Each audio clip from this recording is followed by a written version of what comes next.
এখানে যে ভিডিওতে দেখতে পাচ্ছি যে গুণগুলো রয়েছে, যেমন 99 গুণ 99, 999 গুণ 999 এবং বাকি যে দুটো গুণ রয়েছে, যদি বলা হয় এই গুণগুলো করতে, তো আমরা ক্যালকুলেটর ছাড়া যদি করতে যাই গুণ করে, তাহলে অনেকটা সময় সাপেক্ষ হবে, অনেক বেশি সময় হবে আমাদের।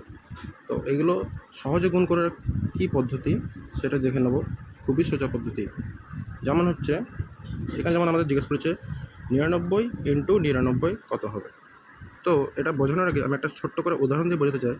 আমরা জানি একটা ছোট উদাহরণ নিই, যে বলল 5 গুণ 4 কত হয়। তাহলে আমরা লিখে নেব 5 গুণ 4। তো এটা আমরা সবাই জানি যে 5 গুণ 4 20 হবে। তো আমরা 5 গুণ 4কে এভাবে লিখতে পারি কি, 5 গুণ 4কে আমি 2 ভাগে ভাগ করব। 4কে 2 ভাগে ভাগ করলে 2 যোগ 2। তাহলে আমার কি হবে, এবার ব্র্যাকেটের বাইরের ভিতরের সঙ্গে সবকটা গুণ করতে হবে। তাহলে 5-এর সঙ্গে 2 একবার গুণ, মানে 5 দুগুণি 10, প্লাস আবার 5 দুগুণি 10। তাহলে আলটিমেটলি আমার সে 20 এলো। এখানে দেখে মনে হতে পারে যে সমানভাবে ভাগ করছে, না, ব্যাপারটা সমান ভাগে ভাগ করা না, যে কোনো 2 ভাগে ভাগ করলেই হবে। এখানে আমি 4কে 3 একেও ভাগ করতে পারতাম, যদি লিখতাম 5 গুণ 3 যোগ 1, কারণ 3 আর 1-এ যোগ করলেও 4ই হয়, তাই তো। তো আমি এখানে আবার গুণ করে দেখে নেবো। 5 আর 3-এ 15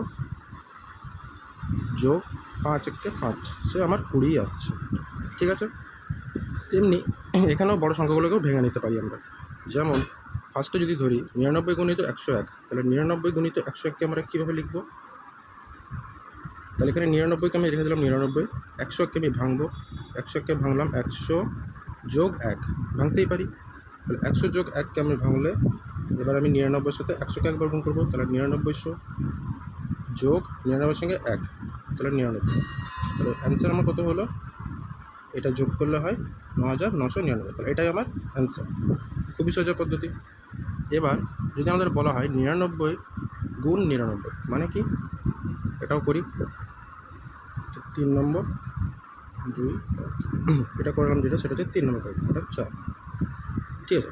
তাহলে আমরা যদি এবার 1 নম্বর চলে যাই, 1 নম্বরে বলা আছে 99 গুণ 99। তাহলে এখানে 99কে আমি ওখানে যেমন 100কে 100 যোগ 1 লিখতে পারছিলাম, এখানে কি আমি 99কে 100 বিয়োগ 1 লিখতে পারি। এই 99কে আমি 100 বিয়োগ 1 লিখতেই পারি। যদি 101 থাকতো তাহলে 100 যোগ 1 লিখতাম, আর যেহেতু 99 আছে তাই আমি 100 বিয়োগ 1 লিখতে পারি। তাহলে এটা সিম্পল কী হবে, আবার ব্র্যাকেটের ভিতরের সঙ্গে 99-এর সঙ্গে 100 গুণ হবে, তাহলে 9900 বিয়োগ চিহ্নের জন্য বিয়োগ, 99 1-কে 99।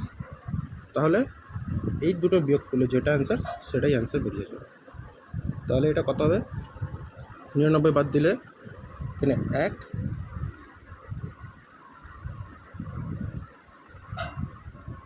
এটা হচ্ছে আমার অ্যান্সার 9801। সেম যদি আমরা 2 নম্বরে চলে যাই, যেখানে বলা আছে 999 গুণিত 999। 999 গুণিত 999 কীভাবে করবো, এখানে 999কে রেখে দিলাম, যে কোনো একটাকে ভাঙতে পারি, হয় আমি এটাকেও ভাঙতে পারি কিংবা এদিকেরটাও ভাঙতে পারি। ঠিক আছে, এমন কোনো ব্যাপার নেই যে কোনো এদিকটা সবসময় ভাঙতে হবে, যে কোনো দিকে ভাঙতে হবে। তাহলে আর এই 999কে আমি লিখতে পারি নিশ্চয়ই 1000 বিয়োগ 1। তাহলে আবার সেম প্রসেস হবে, 99 3টে 0 বিয়োগ 99-এর সঙ্গে এটা গুণ, তাহলে 999।